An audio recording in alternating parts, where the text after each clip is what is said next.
आज की वीडियो में समझेंगे ईरान में कौन नए राष्ट्रपति बने हैं और उन्होंने किसका स्थान लिया है।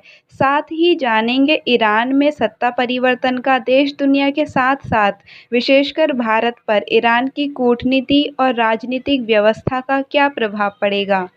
ईरान में उदारवादी हसन रूहानी की जगह कट्टरपंथी इब्राहिम रईसी राष्ट्रपति के रूप में लेंगे। इब्राहिम रईसी को वहां के सर्वोच्च नेता आयतुल्ला को अली खामनोई के उत्तराधिकारी के रूप में भी देखा जा रहा है। निश्चित रूप से ईरान में राजनीतिक बदलाव का देश दुनिया की कूटनीति और राजनीतिक व्यवस्था पर व्यापक असर पड़ेगा।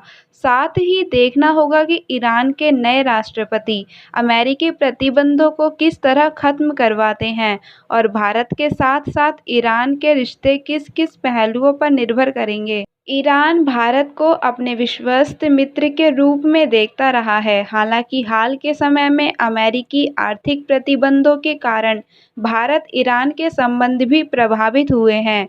भारत अब तक केवल संयुक्त राष्ट्र के ही प्रतिबंधों को महत्व देता था, लेकिन अमेरिकी प्रतिबंधों को महत्व देने से भारत-ईरान संबंधों में भी गर्मजोशी घटी है।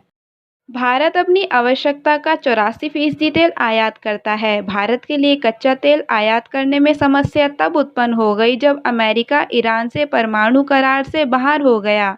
2019 में अमेरिकी सरकार ने भारत से स्पष्ट कहा कि वह आगे से ईरान से तेल नहीं खरीदे। लिहाजा भारत ने ईरान से तेल खरीदना पूर्णतः बंद कर दिया, जबकि ईरान से तेल आयात करने वाले देशों में भारत चीन के बाद दूसरे स्थान पर है। ईरान भारत को अंतर्राष्ट्रीय स्तर से 25% कम मूल्य पर तेल दे रहा था। इसके अतिरिक्त ईरान भारत पर एशियाई प्रीमियम चार्ज भी नहीं लगा रहा था। ईरानी तेल गुणवत्ता की दृष्टि से भी दुनिया में सर्वश्रेष्ठ माना जाता है, इसीलिए ईरानी तेल को स्वीट ऑयल भी कहते हैं। अब भारत अमेरिका और सऊदी अरब से तेल आयात कर रहा है, जबकि अमेरिकी तेल परिवहन की दृष्टि से भी महंगा है और गुणवत्ता की दृष्टि से भी ईरानी तेल से अच्छा नहीं है। इसीलिए भारत अब पुनः अपनी ऊर्जा सुरक्षा के लिए ईरान को महत्व देने पर विचार कर रहा है, क्योंकि ईरान भी इस समय भयावह आर्थिक संकट से जूझ रहा है। ऐसे में अगर भारत ईरान से तेल खरीदता है तो इसका जबरदस्त आर्थिक लाभ ईरान को ही होगा। साथ ही आने वाले समय में भारत-ईरान संबंध और भी घनिष्ठ हो सकते हैं। अब समझते हैं चाबहार प्रोजेक्ट क्या है और भारत के लिए इसका क्या महत्व है। वैसे तो भारत ने अमेरिकी प्रतिबंधों से चाबहार प्रोजेक्ट और चाबहार रेल प्रोजेक्ट को बाहर रख लिया है। इसके बावजूद भी यह प्रोजेक्ट धीमी गति से चल रहा है। चाबहार प्रोजेक्ट और चाबहार रेल प्रोजेक्ट, इन दोनों पर भारत और ईरान के बीच 2016 में समझौता हुआ था। भारत के लिए चाबहार प्रोजेक्ट सामरिक दृष्टि से भी महत्वपूर्ण है। भारत, ईरान और अफगानिस्तान इस पोर्ट के जरिए ट्रांसपोर्ट कॉरिडोर बनाने के लिए त्रिपक्षीय समझौता भी कर चुके हैं। ईरान के नए राष्ट्रपति ने चुनाव के दौरान चाबहार प्रोजेक्ट को लेकर भारत का समर्थन किया था।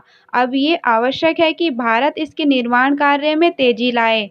अमेरिका के हस्तक्षेप की वजह से जब भारत और ईरान में दूरियां आई थीं, इसी बीच चीन ने मौके का फ़ायदा उठाते हुए 2020 में ईरान से $400 बिलियन का समझौता कर लिया था।